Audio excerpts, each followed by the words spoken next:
bagaimana mengukur kompetensi minimal seorang siswa di level jenjang tertentu itu seperti apa gitu ya. Dan itu saya kira sudah mulai menyesuaikan dengan situasi. Catatan dari saya adalah ketika penerapannya itu seperti Ibu Siti Khadijah khawatirkan adalah tidak luas gitu ya. Misalnya hanya sekolah penggerak. Mungkin sekolah penggerak tidak lebih dari 10% dari seluruh sekolah yang ada gitu. Sama juga dengan sekolah favorit ataupun sekolah-sekolah internasional.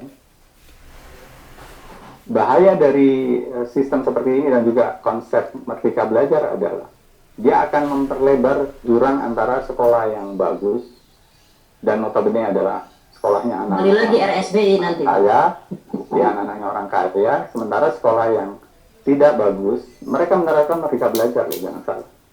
Sama juga. Nah, Bapak Ibu harus perhatikan, Merdeka Belajar itu tergantung bagaimana resources yang ada, sumber daya yang ada di sekolah itu. Bapak Ibu bayangkan kalau ada di sekolah internasional yang resources tidak ada masalah. Beli komputer, hari ini minta 1 jam lagi udah dibeli gitu, udah ada. Dibanding dengan sekolah yang beli komputer itu mungkin minta sekarang, setahun lagi baru datang. Jadi di sini gap itu akan makin lebar.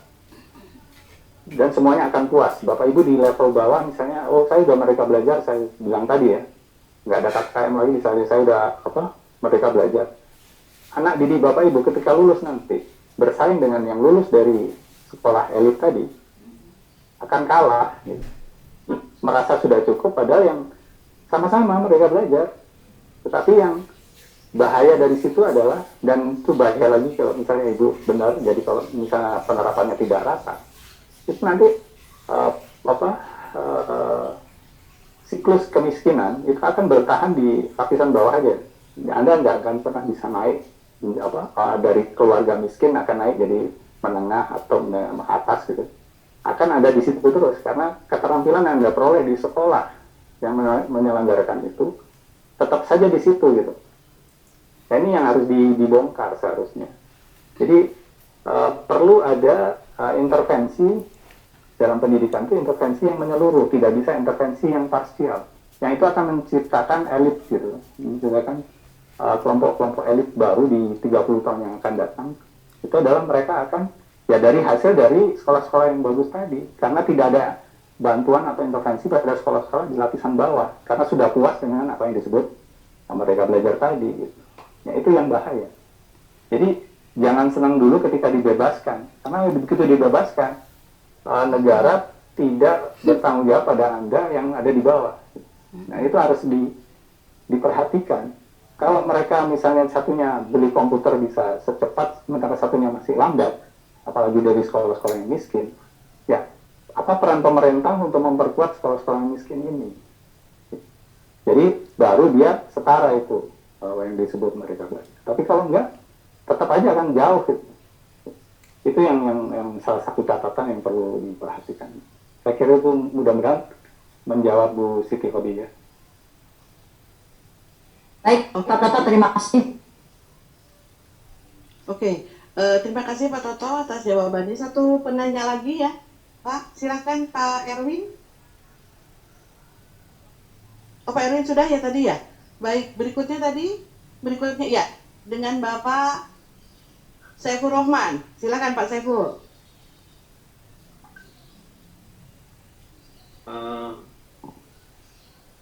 Selamat siang, selamat malam Pak Toto. Assalamualaikum warahmatullahi wabarakatuh.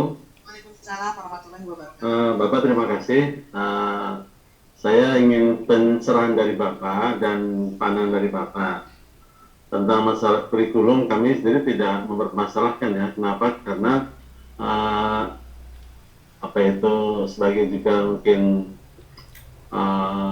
sudah disampaikan oleh Pak Sayyidina Ali ya, bahwa mengatakan bahwa didiklah anakmu sesuai zamannya. Jadi menurut saya perubahan psikologi itu harus sesuatu yang tidak bisa ditawar.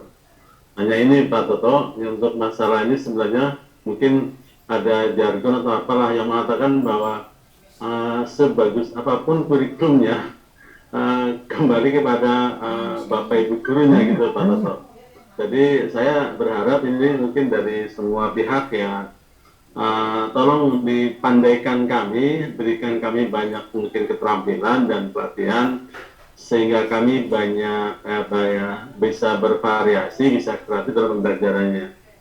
Nah, yang saya sampai sekarang belum bisa menemukan adalah gini Pak Toto, tentang kegiatan pembelajaran. Kan ada, kalau sekarang kita masih pada K13 itu ada KI3, ada KI4 Pak. Nah, kebetulan karena saya juga mungkin punya sekolah kecil ya, namanya Sekolah Alam di Purwakarta, itu dia punya sebuah kegiatan bahwa prosentase kegiatan itu dipetakan dan dibuat 30-70 sekitar gitu lah. 30-nya teori, 70%-nya tuh praktek Pak. Nah, seandainya Kemendikbud atau bisa membuat sebuah atau mungkin kebijakan atau mungkin panduan ya, mungkin nggak banyak juga sih sebenarnya, mungkin bisa menekankan pada kegiatan ini bahwa pembelajaran itu dibuat prosentasenya lebih banyak kepada praktek. Insya Allah ini akan lebih cepat berkembang ya siswanya. Yang terakhir Pak Toto, saya minta pandangan Bapak tentang visi dari sebuah sekolah.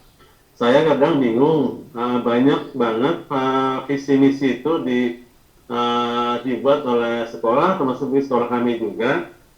Sepertinya ada yang kurang tepat ya. Kalau kita ingin menghargai siswa itu bisa hidup mandiri atau life skill juga, paling tidak setidaknya sekolah itu, siswa itu punya akhlak yang baik, dia cerdas, dan dia punya jiwa kepemimpinan atau kewirausahaan. Dan yang terakhir mungkin jiwa mungkin life skill itulah yang bisa bertahan, anak-anak itu bisa hidup mandiri dan sebagainya. Itu hal-hal yang mungkin saya perlu lebih banyak pencerahan dari Pak Toto. Terima kasih. Assalamualaikum warahmatullahi wabarakatuh. Waalaikumsalam warahmatullahi wabarakatuh. Baik, oke, baik Pak Syukur Rahman. Saya kira gini,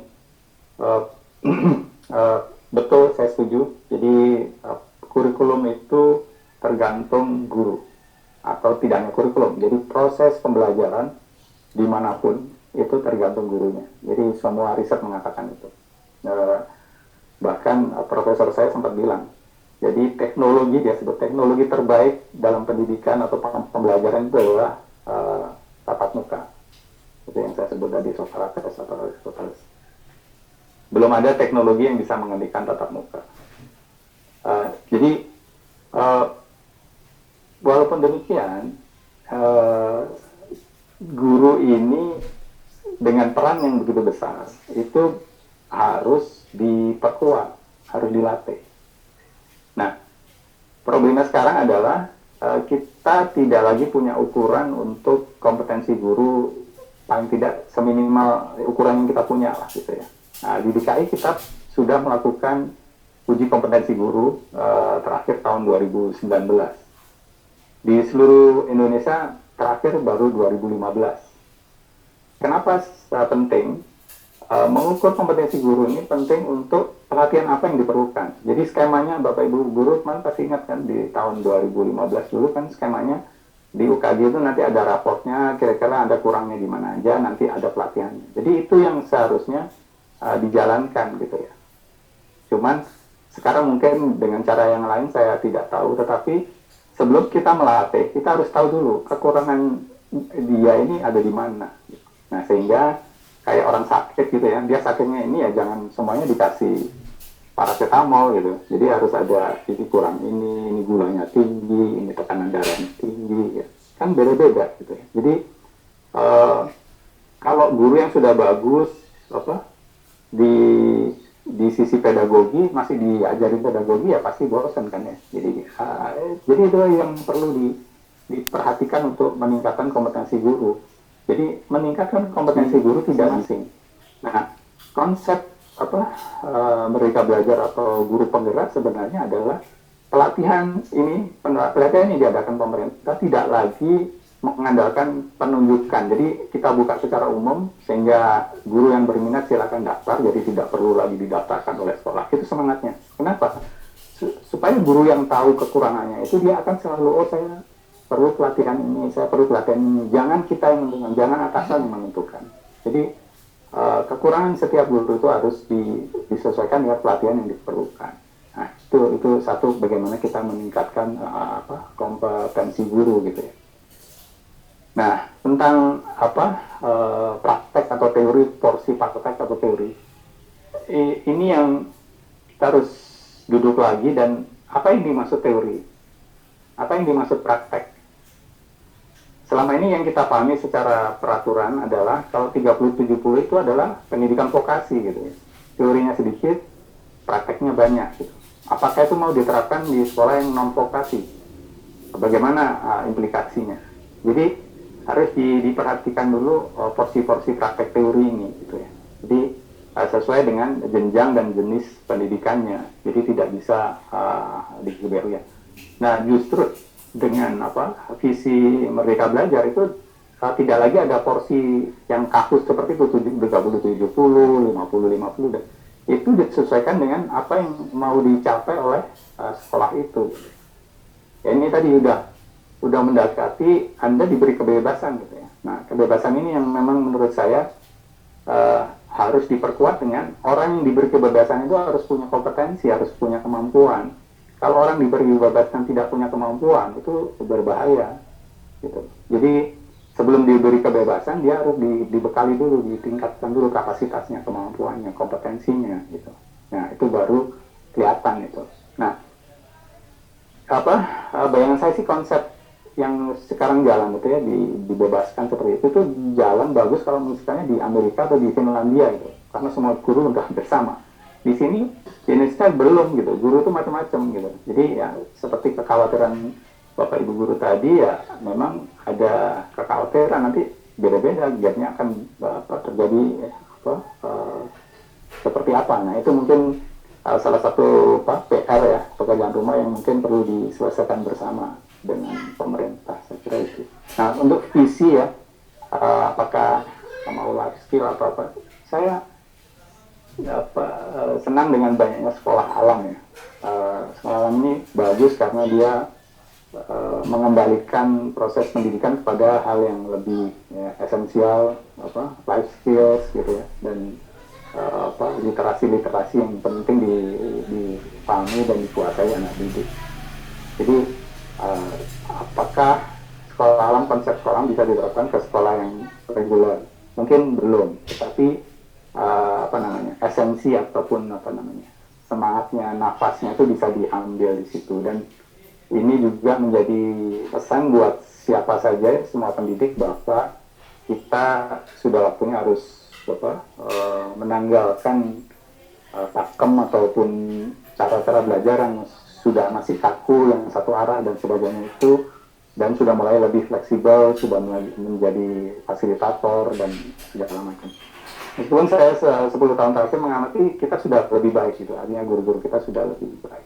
Cuman memang tantangan jauh lebih besar lagi, dan kita harus bergerak lebih cepat lagi. Dan memang tidak bisa dihindarkan, memang kita harus cepat ya. Jadi karena kalau tidak, selesai pandemi ini semua negara sudah bangkit, kita nanti nggak bangkit, berbahaya gitu. Jadi kita harus segera